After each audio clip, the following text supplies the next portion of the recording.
नमस्कार दोस्तों, आप सुन रहे हैं कथा कुंज एफएम और मैं हूं आपकी दोस्त रिचा बॉन्थियाल। आज कहानियों के खजाने से लेकर आई हूं हमारे ग्रुप की सदस्य रंजना बरियार जी की लिखी हुई प्यारी सी रचना अमर प्रेम। तो आइए कहानी शुरू करते हैं। हरी मखमली घास की शीतल छुअन निर्मला जी के तन मन को शीतल कर रही है। तपती दोपहरी, उस पर से बत्ती गुल, किसी तरह से धीमी गति से पंखे का घूमना। बड़ी मुश्किल से दोपहर कट पाई थी। अब सूरज का अस्ताचल हुआ है। माली अभी अभी लॉन में पानी पटाकर गया है। निर्मला जी और राकेश जी दोनों पति पत्नी बेड की कुर्सी लगाकर बैठे हैं। साथ बैठकर भी दोनों अपनी अपनी दुनिया में कहीं खोए से हैं। गोधूली बेला है। पक्षीगण चुपचाप अपने अपने नीड़ को वापस जा रहे हैं। नीरवता पसरी है। मोहल्ले में तो बिल्कुल चहल पहल नहीं होती। सभी घरों के बच्चे विदेशों में बस गए हैं।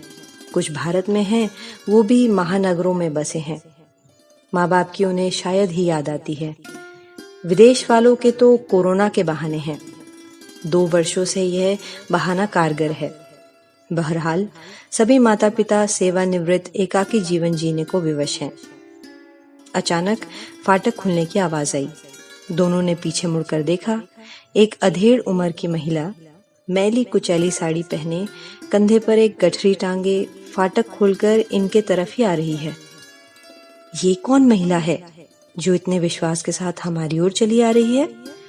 निर्मला जी ने अपने पति से धीरे धीरे फुसफुसाते हुए कहा। अरे पास तो आने दो, पूछता हूँ, राकेश जी ने कहा।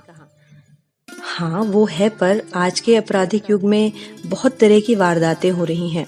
बूढ़े लोगों को अकेला समझकर लोग पहले औरत को भेजते हैं, फिर पीछे से आकर अपराध को अंजाम देते हैं, निर्मला जी ने कहा। तभी वो महिला पास आकर सीधे निर्मला जी के चरण स्पर्श करती है, फिर राकेश जी की तरफ झुकती है। अरे अरे ये क्या है? तुम कौन हो? हमारे चरण स्पर्श क्यों कर रही हो? निर्मला जी ने असमंजस में एक साथ इतने प्रश्न कर डाले। आंटी, आपने मुझे पहचाना नहीं? आगंतुक महिला ने कहा। तब निर्मला जी ने गौर से उसके चेहरे की ओर देखते हुए कहा, लगता है कहीं देखा है, पर कहाँ देखा है बिल्कुल याद नहीं कर पा रही हूँ। अरे मैं संध्या हूँ आंटी, महिला ने चेहरे पर थोड़ी मुस्कान लाते हुए निर्मला जी को देखते हुए कहा। कौन संध्या? उन्होंने फिर पूछा। आंटी, बेटू नहीं है घर में, उसे बुलाएं, शायद वो पहचाने मुझे, संध्या ने कहा। अच्छा तुम वो संध्या हो? तो कैसे पहचानती भला? उस समय तुम 15 साल की छरहरी किशोरी थी और आज एक प्रौढ़ महिला, दुखियारी सी। मैं कैसे पहचानती तुम्हें? निर्मला जी ने दुख भरे लहजे में कहा।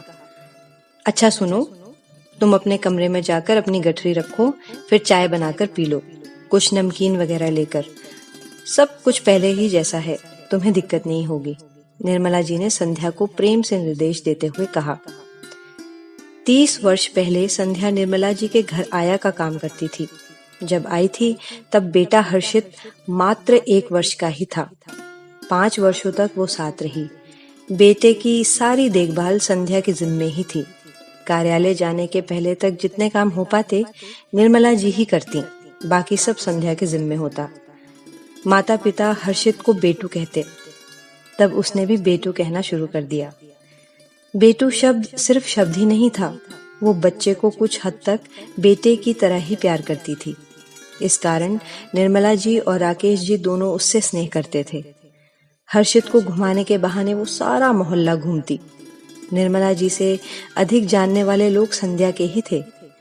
मोहल्ले भर की आयाओं की गोष्ठी जमती। एक दूसरे को अपने अपने घरों के समाचारों से अवगत कराया जाता। निर्मला जी को ये सब नागवार भी था, पर संध्या का हर्षित के प्रति स्नेह और उनकी नौकरी की विवशता ने उनके मुंह पे ताले जड़ दिए थे। पर एक दिन पानी सर से ऊपर आ गया था। कार्यालय से आने पर एक लड़का उन्हें घर पर दिखा। सामने से तो दरवाजा बंद ही था, पीछे के दरवाजे से उन्होंने घर में प्रवेश किया। अंदेशा तो कुछ था ही उन्हें। देखते ही लड़का दौड़कर भाग गया। दिन दहाड़े आंखों पर विश्वास नहीं हुआ। छोटी सी लड़की है, कहीं कोई अनिष्ट न हो जाए, यह सोचकर उन्होंने उसे काम से निकाल दिया। 2 दिन बाद संध्या उनके घर के पीछे रहने वाले आदिवासियों के घर पर उसी लड़के के साथ नजर आई। वो लड़का उसी घर का था। करीब 1 सप्ताह उस घर में उसने समय बिताया। पहली बार उन्होंने ऐसा देखा, ऐसा भी होता है लिव इन रिलेशनशिप की तरह। फिर संध्या के दर्शन नहीं हुए। आज 30 वर्षों बाद यहाँ किस परिस्थिति में, किस मकसद से आई है, समझ से परे है। आंटी, ये देखो मेरी और बेटू की तस्वीर। मैं वही स्कर्ट पहनी हूँ जिसके लिए आपसे जिद किया करती थी। मैंने इसे संभाल कर रखा है। मातृसुख तो मुझे बेटू से ही मिला है। फिर तो कहती कहती संध्या चुप हो गई। निर्मला जी ने तस्वीर उसके हाथ से लेकर देखा। फिर संध्या का चेहरा। कहाँ गई इस बेचारी की कांति, किसने छीन ली? मन में संभावनाओं की होड़ लग गई, पर वो पूछेंगी नहीं, उसे दुख पहुंचेगा। वो खुद ही धीरे धीरे बताएगी। उन्होंने कहा, अरे तू कुछ बनाकर खा ले, पता नहीं कब से ठीक से खाया नहीं है। चेहरा देख, सूखा पड़ा है। उसके गाल को प्यार से छूते हुए निर्मला जी ने कहा, जी आंटी, खा लिया। उसने कहा। संध्या ने घर के सारे कामकाज संभाल लिए थे। इस उम्र में निर्मला जी को राहत मिल गई। उसने बेटू की तस्वीरें देखी, उसके कॉन्वोकेशन के, उसके ब्याह के, बहू के। वो फोटो को सहलाती। मेरा बेटू इतना बड़ा हो गया। तस्वीर को पप्पी लेती, कहती, मुझे तो वो दीदी कहता था आंटी, अब क्या बोलेगा? आप बोलना ना, मुझे माँ कहे। उसकी ये बातें निर्मला जी के मन को छू जाती। पता नहीं इसके साथ क्या हुआ है। ऐसे प्रश्न मन में उमड़ घुमड़ करते, पर पूछने की हिम्मत नहीं होती, जाने क्या बता दे। उन्होंने संध्या को हर्षित से फोन पर बात करवाई, वीडियो कॉल भी करवाई। संध्या कुछ खास बोलती नहीं थी, ऐसा लगता सिर्फ उसे निहार रही है। निर्मला जी से पूछती, वो कब तक भारत आएगा? उसकी आंखों का सूनापन निर्मला जी को बहुत खलता। आखिर उन्होंने पूछ ही लिया, यहाँ से जाने के बाद तुम्हारी शादी कहाँ हुई थी? गांव का ही एक था, खाता पीता परिवार था, पर संध्या बोलते बोलते रुक गई। पर क्या संध्या? उन्होंने पूछा। आंटी, मैं शारीरिक रूप से तो उसकी ब्याहता थी, पर मन से कभी नहीं हो सकी। आंटी, वो हंडिया पीता था, पीकर मुझे भरपूर नोच खसोट करता, मारपीट करता। अन्य बातों से उसे कोई मतलब नहीं होता। ऐसी ही स्थिति में मैं गर्भ से हुई। वो पेट में लात मारकर बच्चा गिराना चाहा। मैं जान बचाकर पेट में बच्चे को लेकर भाग गई। दर दर की ठोकरें खाई, मजदूरी की, घरों में काम किया, बच्चे को जन्म भी दिया। मजदूरी करके पेट काट कर उसके बड़ा भी किया, पढ़ाया लिखाया। पर तो आज वो बच्चा कहाँ है? निर्मला जी ने पूछा। आंटी, वो एक बैंक में चपरासी का काम करता है, उसके 2 बच्चे हैं। तो तुम उसके साथ क्यों नहीं रहती? निर्मला जी ने पूछा। आंटी, उसने मुझे घर से निकाल दिया है। अरे क्यों? वो मेरे पास गौतम जो पीछे रहता है ना, वो आता था। बेटे को पसंद नहीं था, कहता तुम उल्टा हो, तभी बाबा ने भी तुम्हें निकाल दिया होगा। जाने मेरे अंदर किसका खून बहता है।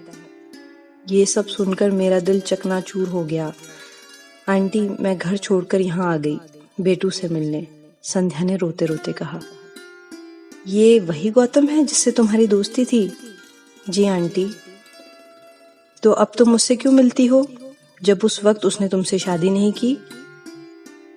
आंटी, उसने भी मुझे तन से कुंवारा नहीं छोड़ा था, पर मन से भी वो हमें प्यार करता था। मुझे समझता था। मेरे मन का कुंवारापन उसने ही उतारा था। 25 वर्षों बाद अचानक वो बाजार में मिल गया, फिर आना जाना करने लगा। केवल शालीनता से बातें करता, कभी मेरे शरीर को देखता तक नहीं था, तो मैं मना नहीं कर पाई। मेरा मन फिर से ब्याहता सा महसूस करने लगा। तन का क्या है आंटी, कोई भी कहीं भी हवस मिटाने को तैयार रहता है।